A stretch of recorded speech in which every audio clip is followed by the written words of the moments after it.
d'agriculture de l'Isère vient de quitter ses locaux en face de la MC2 pour intégrer un nouveau bâtiment sur la zone Centralpe à Moirans.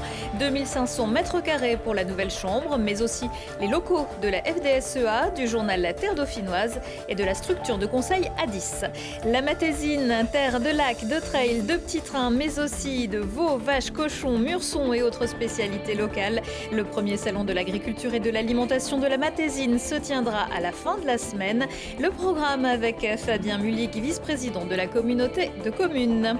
Et puis l'on aura vu passer des sportifs et de tout niveau. Le GUC fête cette année son 100e anniversaire et se lance dans une nouvelle aventure, le Grenoble Ski Team. Une façon de donner plus de visibilité aux athlètes au travers de vidéos fun et de recherche de partenaires et mécènes.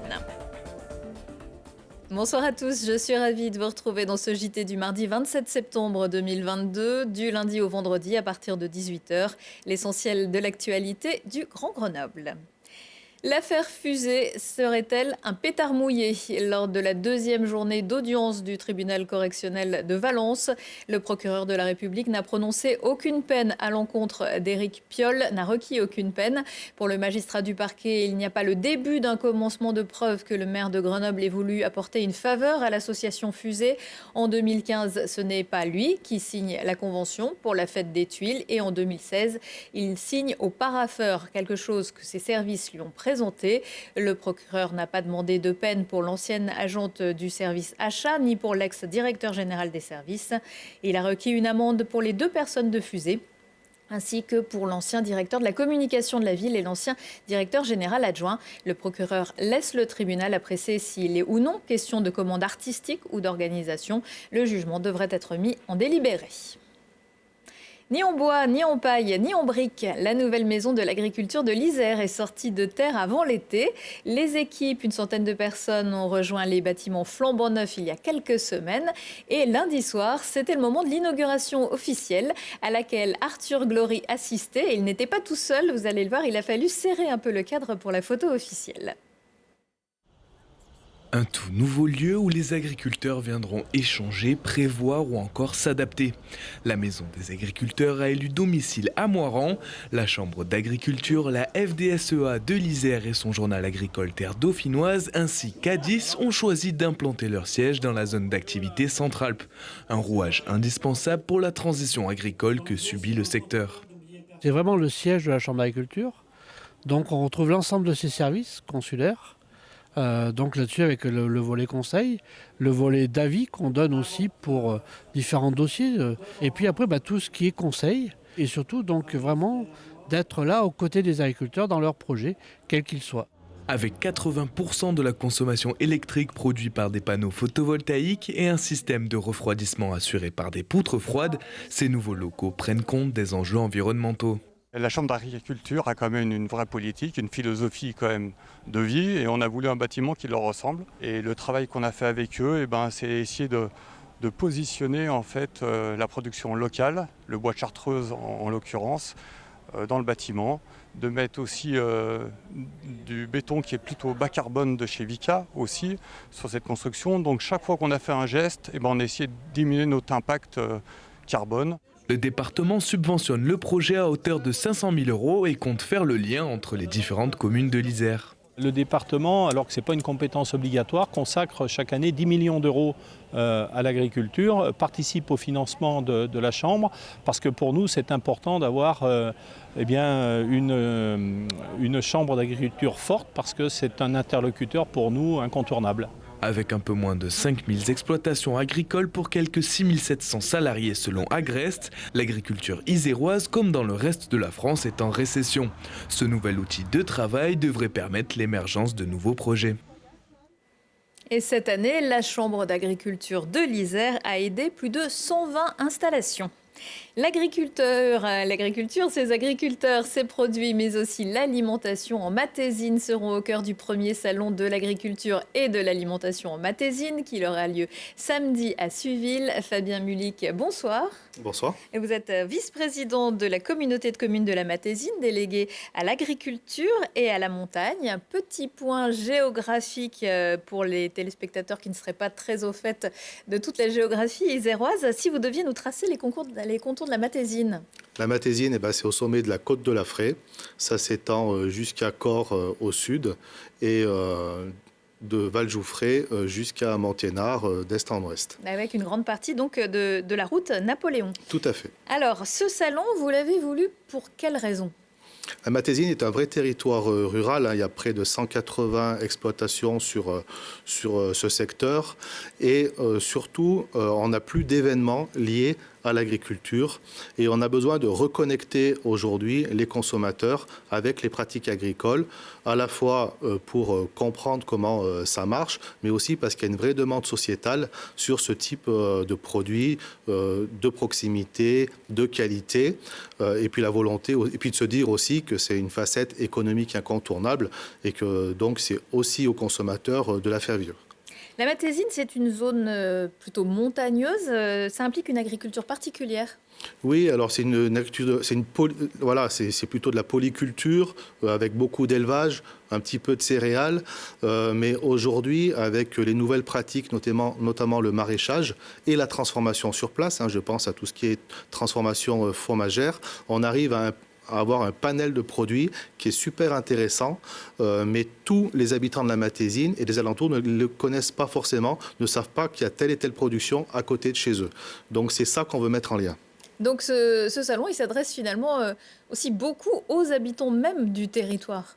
Complètement. Je veux dire, si on parle circuit court, c'est pas pour vendre ça à Paris. Donc il faut que les gens se déplacent, viennent faire connaissance parfois d'un voisin, parfois de la commune d'à côté, savoir quel jour de marché on peut trouver les produits ou dans un point de vente direct. Et c'est vraiment cette interaction qu'on veut mettre en avant. Donc, qu'est-ce qu'on y trouve dans ce salon ? On va pouvoir rencontrer les agriculteurs, discuter avec eux, c'est ce que vous disiez ? Complètement. L'objectif pour eux, c'est pas de faire du chiffre d'affaires ce jour-là. Ils seront là, ils proposeront leurs produits, mais surtout, ils vont expliquer leurs pratiques, ce qu'ils font, comment ils le font. On pourra aussi voir quelques animaux. Il y aura des démonstrations aussi culinaires avec des chefs locaux qui vont cuisiner des spécialités en direct. Et puis à midi, un temps fort avec un plat traditionnel de saison en Matésine, la chèvre salée. Alors, il faut nous en dire plus. Parce que j'ai vu ça sur le programme et je me suis dit, mais de quoi s'agit-il ? En fait, le Matézin a réussi à ménager la chèvre et le chou. Il a tout mis dans la même Il est malin, marmite. ce Matézin. Voilà.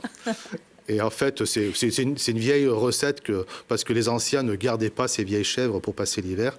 Et donc, ils avaient trouvé ce moyen-là pour les manger.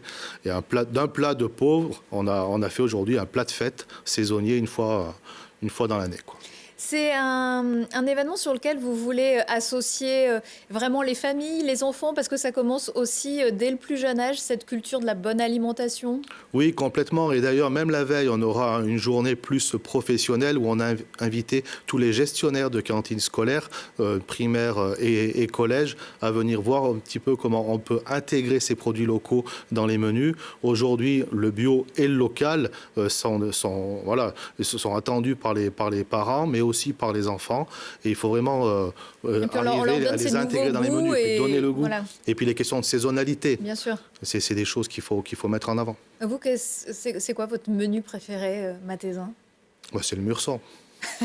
pas de repas matézin sans mûrson. Avec un peu des patates pour faire une bonne mesure. Merci beaucoup Fabien Mulic. Et on le rappelle, le Salon de l'agriculture et de l'alimentation en Matésine, c'est samedi à Suiville, avec également dès le jeudi soir la projection d'un film pour tout public, avec Guillaume de Tonquédec, un film très drôle. Ça sera jeudi soir à la Mure. Suivi d'une dégustation. Ah bah, on va venir alors. Merci beaucoup. Les premiers flocons de neige, je ne sais pas s'ils sont déjà tombés chez vous, mais ils sont tombés dans les Alpes un petit peu plus haut dans la nuit de lundi à mardi, des 1750 mètres, comme l'Alpe d'Huez. Vous voyez ces quelques photos de la station et du Pic Blanc à 3350 mètres d'altitude, à peine quelques centimètres. Pas de quoi empêcher non plus la circulation au col du Lautaret, vous allez le voir, où le paysage est à peine saupoudré. En revanche, Météo France prévoit un épisode plus important en haute montagne mercredi et vendredi. La neige pourrait atteindre 1 mètre à 2600 mètres d'altitude. Pas encore de neige sur les pentes sommitales de la capitale des Alpes, mais ce n'est pas un problème pour les membres du Grenoble Ski Team, du GUC. Cet été, on les a vus prendre d'assaut la Bastille avec leurs accessoires de prédilection. Et ce matin, c'est encore là que Charlotte Faulkner a retrouvé le groupe d'athlètes de haut niveau en route pour le très haut niveau, aux côtés de leur marraine Colline Balébaz. Le GUC Grenoble Ski, c'est le plus gros club urbain de France avec plus de 750 licenciés. Un club à l'âge centenaire qui lance son nouveau team, Grenoble Ski Team, avec pour objectif de mettre en lumière les athlètes de haut niveau du club. Un team qui pourra leur donner une plus grande visibilité. Aussi, à la différence d'un club de station où les jeunes vont très vite s'apparenter à leur club, nous on est un peu plus noyés dans la masse avec tous les gros clubs. Donc on avait envie que les jeunes soient fiers de leur club, soient fiers de leurs athlètes ou de leurs potentielles idoles, parce qu'on a quand même des athlètes qui ont participé aux Jeux paralympiques, qui sont en équipe de France, en équipe de Belgique, mais ça ne se sait pas forcément. Pour lancer au mieux ce nouveau team, le GUC pourra compter sur sa marraine, Colline Balébaz, ancienne skieuse freestyle et adhérente du club depuis de nombreuses années. J'ai arrêté la compétition en 2019 et du coup maintenant je suis vraiment heureuse de pouvoir marrainer les jeunes, les plus jeunes qui sont eux dans cette étape de transition vers le haut niveau ou qui sont déjà pour certains. De pourquoi pas, s'il y a 2-3 petites expertises ou compétences que j'ai pu apprendre dans mes années de compétition, essayer de transmettre ça à la prochaine génération. Et voilà, donc c'est un honneur pour moi de marrainer ce team. Un team qui permettra au club de trouver des prestataires afin d'accompagner au mieux les athlètes dans leurs projets de haut niveau, des projets qui peuvent s'avérer très onéreux. Ça se chiffre en milliers d'euros, voire en dizaines de milliers d'euros pour notamment les alpins à très haut niveau. Donc c'est effectivement des sommes colossales que les familles ne peuvent plus assumer. Et donc on a certains de nos athlètes qui sont obligés d'arrêter à cause de cette partie financière. Donc voilà, c'est pas dans la culture de notre club, c'est accompagner tous ces jeunes jusqu'au bout de leur talent. Au total, le team compte 10 sportifs, que ce soit en biathlon, en ski nordique, en ski alpin, en freestyle et en handiski. Le prochain grand événement pour le Grenoble Ski Team, ce sera le biathlon d'automne du GUC, le BAG, le 23 octobre sur la Nôtre Vitesse. Retour de l'actu dans 1 heure et en replay sur télégrenoble.net. On se quitte en musique avec le jazz afro-cubain d'Orchestra Baobab. Mélange de chanteurs et musiciens extraordinaires venus de toute l'Afrique que l'on voit et entend maintenant sur la scène de jazz à Vienne il y a quelques années. Si vous avez besoin de vous réchauffer un peu, le groupe qui vient de célébrer son 50e anniversaire sera en concert mercredi soir à la Belle Électrique. Excellente soirée à tous.